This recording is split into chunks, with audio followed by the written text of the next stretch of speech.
We live in an age that worships visible results. Everywhere we look, we are surrounded by stories of instant success, of flowers blooming overnight, and lush canopies that hide the very sky. The pressure to have something to show often forces us to trade our true selves for a shallow victory. But have you ever wondered what happens when you pour your heart into the soil, and yet the ground remains silent? Welcome back to Rivers of Reflection. At the edge of the Green Valley, where the mist often plays with the ancient pines and the wind whispers through the jagged cliffs, lived an old man named Leander. He had spent his life learning the breath of the earth. He was not just a farmer, he was a sage of the natural world. Leander had 3 sons. Caspian, the eldest, was proud of his sharp intelligence and calculated mind. Finnian, the second, was clever, energetic, and always knew the shortest path to any goal.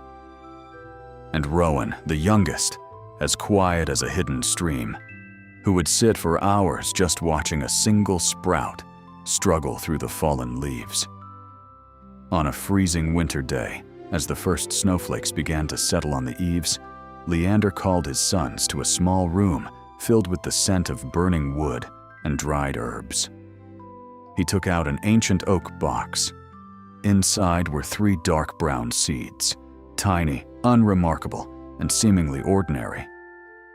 "This is the final treasure from our ancestors' garden," Leander said in a deep, slow voice. "I will leave my entire legacy, and this land, to the one who can grow a tree from this seed." "You have 3 months."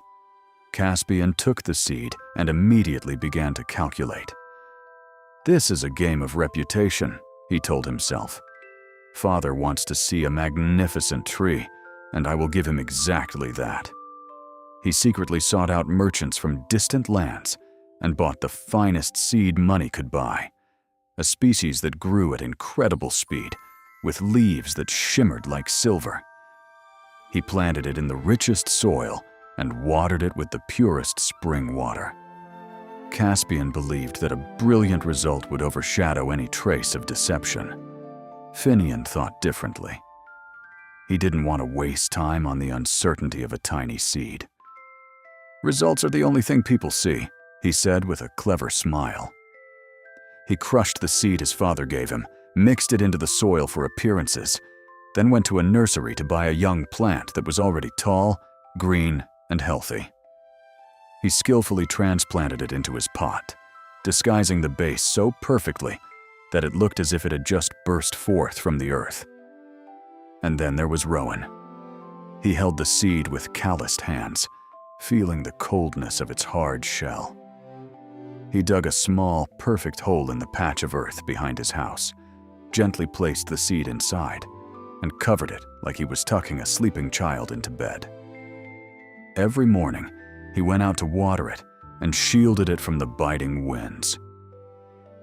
1 week passed. Nothing grew. 2 weeks. 3 weeks. Then a month. The ground remained a silent circle of brown. Doubt began to sprout in Rowan's heart. He looked at his brother's gardens, where lush leaves were already reaching for the sun. Julian and Caspian looked at him with pitying eyes. "Rowan, you are too old-fashioned," they said. "The earth won't give you anything if you don't know how to force it." Rowan did not lose heart, but he did not understand. Some nights he sat alone by the soil, talking to it like a friend. "Perhaps the seed is dead," he thought. "Or perhaps I have done something wrong." But Rowan realized one thing: the earth never lies. If the seed could sprout, it would sprout. He chose to stand by the truth, even if that truth took the shape of a bare, empty patch of ground. He continued to water it every day, not out of hope for a tree, but because he respected the promise he made to his father. 3 months passed, and spring knocked on the valley's door. Leander rose, walking slowly with his wooden staff to check the results. Caspian's tree was amazingly lush, its leaves as glossy as if they had been painted with honey. Leander looked at the tree, then deep into Caspian's shifting eyes. He said nothing, only nodded and moved on. He went to Finnian and saw a wide, healthy canopy. He knelt, picked up a handful of soil to smell it, then closed his eyes and sighed. Still, not a single word of praise. Finally, he stood before Rowan. The young man stood with his head bowed, his hands clenching his cloak before a bare, empty pot. "Father," Rowan said, his voice trembling but echoing with truth, "I have watered it. I have protected it for 3 months. I have done everything a gardener can do, but it did not grow. I do not know why. Perhaps I have failed, but I cannot give you a tree that I did not grow from that seed." The whole valley seemed to stop breathing. Caspian and Finnian looked at their brother with triumph. But then, a warm smile appeared on Leander's aged face. "That seed," he said slowly, "I boiled it before I gave it to you.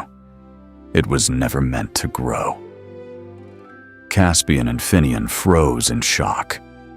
Rowan looked up at his father, his eyes filled with wonder. "I was not looking for the best gardener," Leander continued. "I was looking for the one brave enough to stand before me with empty hands and protect the truth, because only the truth can build things that last. You did not grow a tree, Rowan, but you grew integrity within yourself. Sometimes, the silence of the earth does not mean you are wasting your time. Those quiet days of care are training you in patience and integrity. Thank you for reflecting with us today at Rivers of Reflection -21. If you choose truth over a fake result, type "I choose the truth" in the comments. Until next time, stay firm in your own roots.